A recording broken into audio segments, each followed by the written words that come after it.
we're at Kaleidoscope, and we welcome Mark Mock and Jake Baxter. That's right. Who are doing medical animation with Kaleidoscope. Thank you, guys. Thank you both for coming. You're welcome. Really appreciate you, taking the chance to speak to us. Sure. Now, Jake, you've been working a lot on doing some new medical animation for a library, right? Yeah. Kaleidoscope's developing a library to help doctors. Is that correct? Correct. Can you tell me a little bit about that? Actually, Mark, if you want to go ahead and explain a Mark, little. Could you tell me Sorry. a little bit Right, about I'm just going to quickly. It's really to educate surgeons and nurses about the features and instructions and the benefits of various medical devices. These are anything from cutting and trying to think of the right words. The different ones. There's different anchors. There's different. Excuse me for a second. Jesus, Mark, relax. I'm fine. Yeah, don't worry. We totally edit out all the awkward moments. We leave moments like that in. Right. But all the awkward moments, we totally just cut right out. So there's a new feature on a particular device. We show how it's used and what the benefit of the feature is, and it's usually a pretty interesting balance of nice degree of finish to the appearance of the devices in terms of the materials and then the anatomy. So it has more of a medical illustration look, but you kind of pick and choose how far you want to go with that. You don't want to get too graphic in terms of anything that occurs normally in surgery, like, blood and other fluids and things like that that aren't really necessary. They may happen during a procedure, but we don't really depict that unless it's part of the procedure that's important to depict.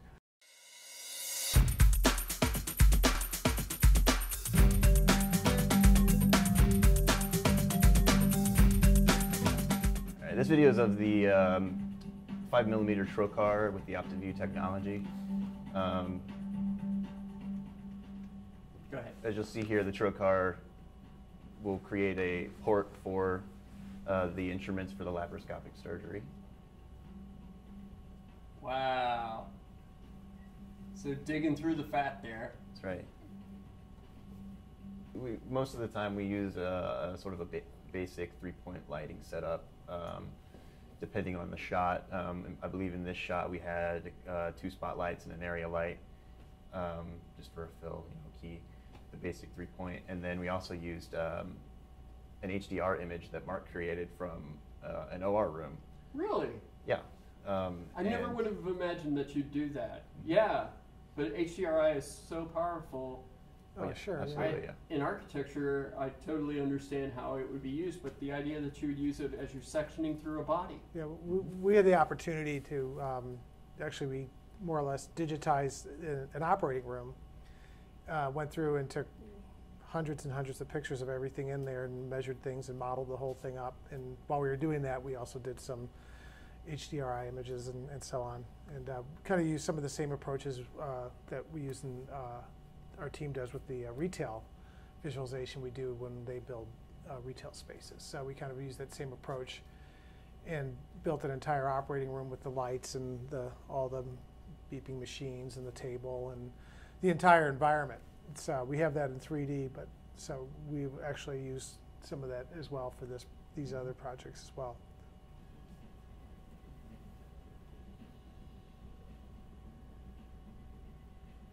So help me understand what I'm seeing here. This is the SSL instrument. It's a multi-port instrument, similar to a trocar, but it's much larger. You can fit 3 instruments inside, so it requires a larger incision, and they actually have to go in there with their hands. Did they just go through the belly button? Yes. Yeah. Okay. I've heard of them doing surgeries through a belly button before. This is the first time and probably the best time for me to ever see this. I'm not sure I'd like to see it in person. We do use subsurface scattering on the tissue as well, so to bring that sort of pop back to the image. It really does show. It's. I mean, there's just, you've got beautiful texture in there that That's pretty exciting. Yeah, and I think that that's one of the reasons we did use the subsurface scattering, so we could just pull that texture out and make it look fairly realistic, but keeping it simple and yes, allow the surgeons to see what's happening. It's interesting that you've got a very pristine sort of white background rather than showing the sort of busy operating room. Is that fair? And but at the same time, your devices don't have that. They're just not reflecting all white.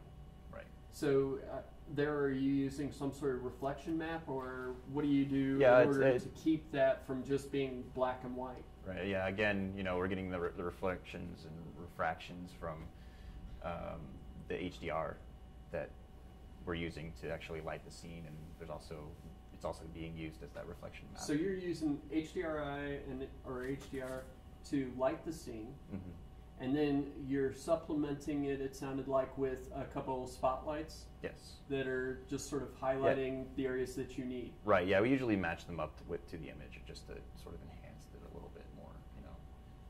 Really cool idea. A decent texture map, because you're not like in there and let's take some photos of. Hey, mind if we get some reference shots? Not at all.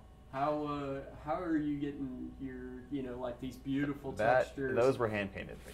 Okay. The tissue in the cross section in the background that you'll see there are hand painted.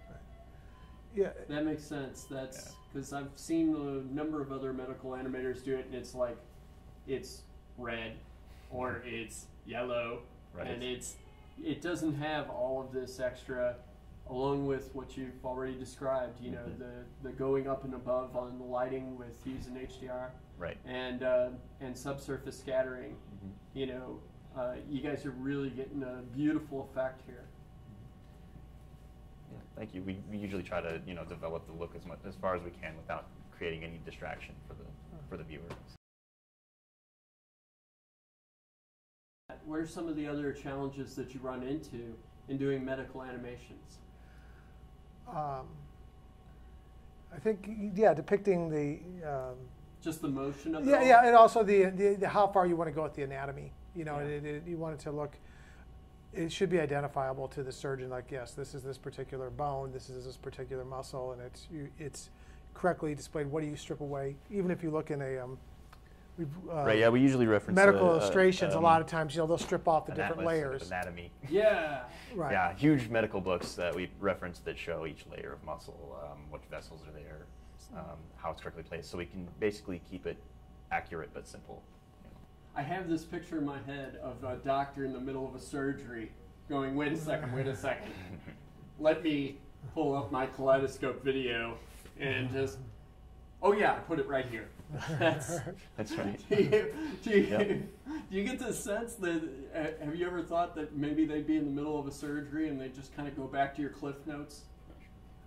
No, I hope not. There's a sterile field. They have to keep the area sterile, so they can't do that. But yeah, it's a totally ridiculous thought. Well, and these devices and all that, if it may look a little unsettling, it's like, well, these procedures, ultimately, I like to think this helps people, and so recover from whatever, whatever help they need. If it helps the doctors do the job better, so if it's beneficial, it's really interesting just to learn about. I mean, the human anatomy and just all these things. It's it's far more interesting than it is upsetting. Yeah, I can definitely see how in a medical animation it would be easier to train people from the viewpoint that it's easier to see some things than if you're actually there cutting on a cadaver. Is that right? That's right. Yeah, that's one of the reasons. That's one of the reasons that we developed the look in this direction. It cleans up all of the extra blood, the tendon fibers and everything. None of the icky goo. Removes all of that. Yeah. Get rid of the goo. That's right. So you can see what's going on without any distractions. Well, guys, I really admire what you do here. I think it's super interesting, and I think it's a powerful tool to help out the medical industry. Thank you so much. I really appreciate it. Okay, thank you. Thanks, Mark. Thank you. And thank you. Thank you. Jake. Sorry. Sorry. So anyways, thank you so much for speaking to us. Right on. Thank you. Do we got anything?